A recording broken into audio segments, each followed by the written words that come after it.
Hello मित्रों, हिंदी साहित्य के इस चैनल पर आपका स्वागत है। जैसा कि हम सभी जानते हैं कि यदि हमें हिंदी साहित्य के किसी भी परीक्षा में, किसी भी कंपटीशन में बैठना है तो हमें हिंदी साहित्य का इतिहास पता ही होना चाहिए। और हिंदी साहित्य के इतिहास की नींव आचार्य रामचंद्र शुक्ल की हिंदी साहित्य का इतिहास। हिंदी साहित्य का इतिहास बहुत सारे लोगों ने लिखा है। उन सब के इतिहास के मर्म को समझना और जानना अति आवश्यक हो जाता है जब हम हिंदी साहित्य की किसी भी परीक्षा में बैठते हैं। फिर चाहे वो नेट की परीक्षा हो, असिस्टेंट प्रोफेसर की परीक्षा हो, या तो DSSB की परीक्षा हो, TGT, PGT, इन सब के लिए हमें हिंदी साहित्य के इतिहास को जानना अति आवश्यक है।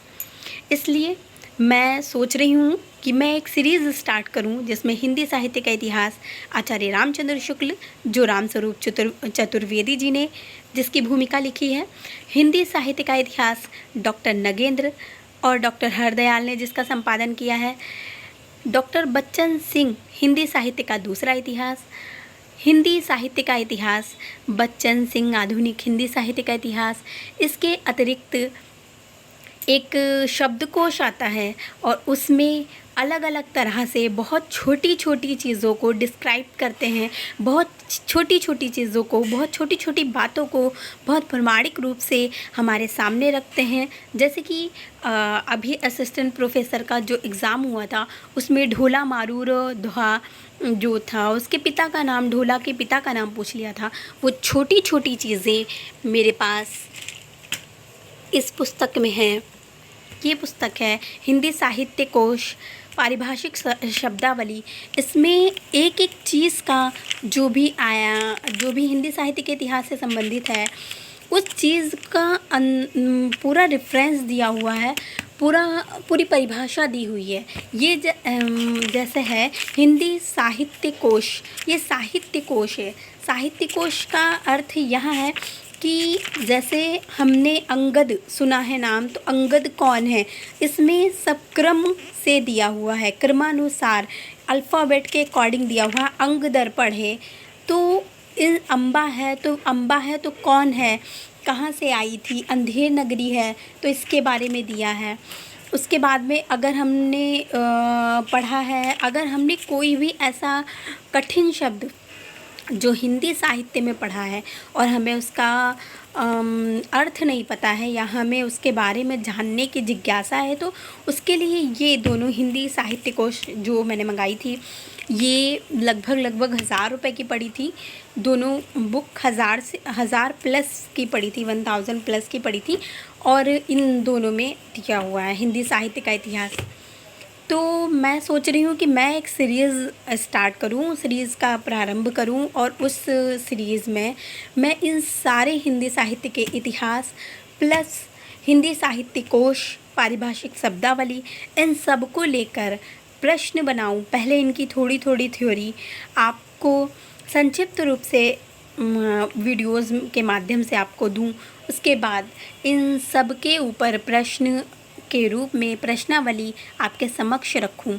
जैसा कि आप सभी जानते हैं कि मैं पहले भी वीडियोस बनाकर अपलोड करती थी, लेकिन किन्हीं कारणों के वजह से, किन्हीं समय अभाव के कारण या और भी बहुत सारे कारण थे, मुझे अपनी तैयारी करनी थी, इसलिए मैंने वीडियोस बनाना बंद कर दिया था, क्योंकि इन सब में बहुत सारा टाइम जाता है। और फिर मुझे खुद भी इन सारी चीज़ों को बहुत गहनता से अध्ययन करना था। हिंदी साहित्य के इतिहास इतने मोटे मोटे हैं, इन सब को पहले खुद गहनता से अध्ययन करके इनको समझना था। इनके जो अंतर हैं उनको समझना था, जो अंतर इन लोगों ने दिए हैं। उसके बाद इन लोगों ने, जैसे कि आचार्य हजारी प्रसाद द्विवेदी, आचार्य रामचंद्र शुक्ल, इन दोनों के बीच जो द्वंद्वात्मक विचार हैं वो किस तरह से उनकी शैली है, उन्होंने कैसे अपने विचारों को परिवर्तित किया, ये सब चीज़ें मैंने गहनता से अध्ययन की। उसके बाद ही मुझे लगा कि मैं अपनी जो शिक्षा है, जो मैं पढ़ाऊँगी या जो मैं समझाऊँगी, जो वीडियोज़ बनाऊँगी, उनके साथ मैं न्याय कर पाऊँगी।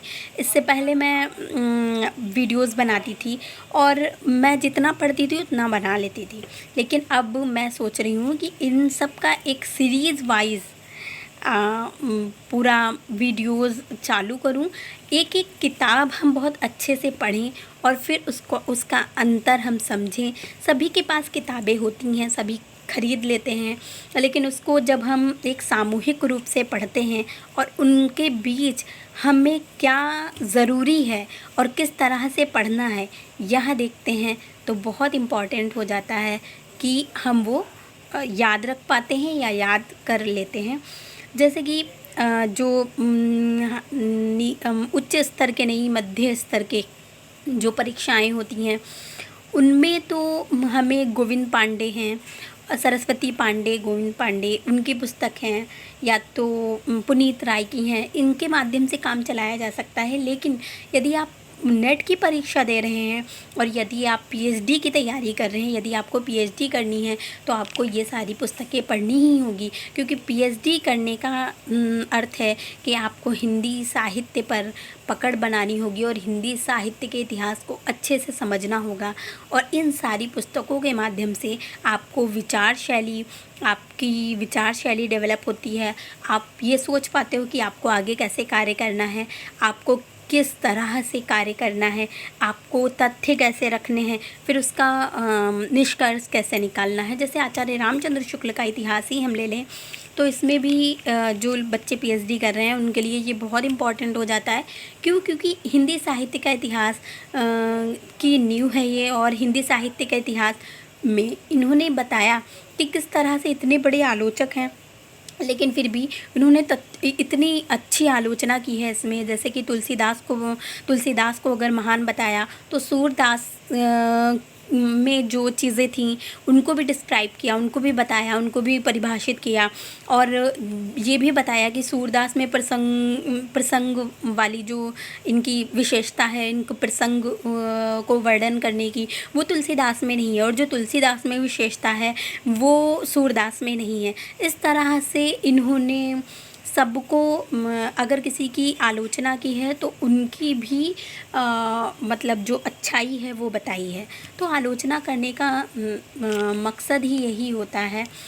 और इसीलिए अगर आप लोग को ये सारी चीज़ें चाहिए और अगर आप लोग चाहते हैं कि मैं ऐसा कुछ करूं, मैं ऐसी सीरीज़ चलाऊं, तो मैं इस पर वक्त दूंगी और मैं इन सारी चीज़ों को डिस्क्राइब करके आपको ज़रूर इसके लिए मतलब मैं समय दूंगी और तत्पर रहूंगी।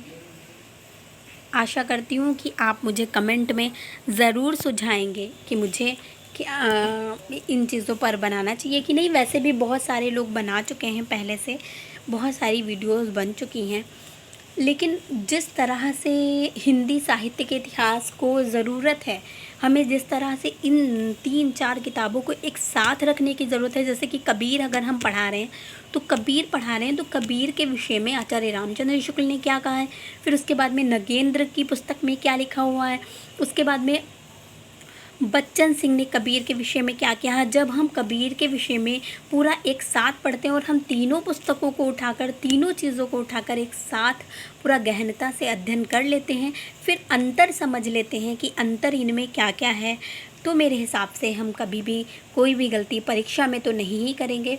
और इससे हमारी सोच भी इस प्रकार से बन जाएगी कि बच्चन सिंह ने कबीर के विषय में क्या सोचा, शुक्ल जी ने क्या सोचा, और नगेंद्र ने क्या सोचा, हजारी प्रसाद द्विवेदी जी ने क्या सोचा, रामस्वरूप चतुर्वेदी ने क्या सोचा, विश्वनाथ प्रसाद मिश्र ने क्या सोचा।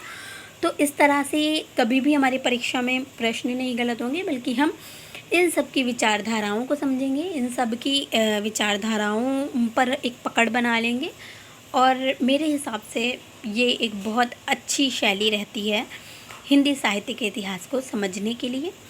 आशा करती हूँ अगर आपको मेरा वीडियो अच्छा लगा हो तो सब्सक्राइब कर लीजिएगा, और फिर मैं वीडियोस डालूँगी।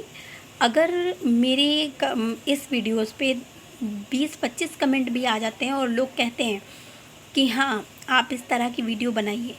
तो मैं बहुत जल्द इस तरह की वीडियोज़ बनाना स्टार्ट कर दूँगी और हफ़्ते में लगभग 2 से 3 वीडियो ही अपलोड करूँगी। धन्यवाद।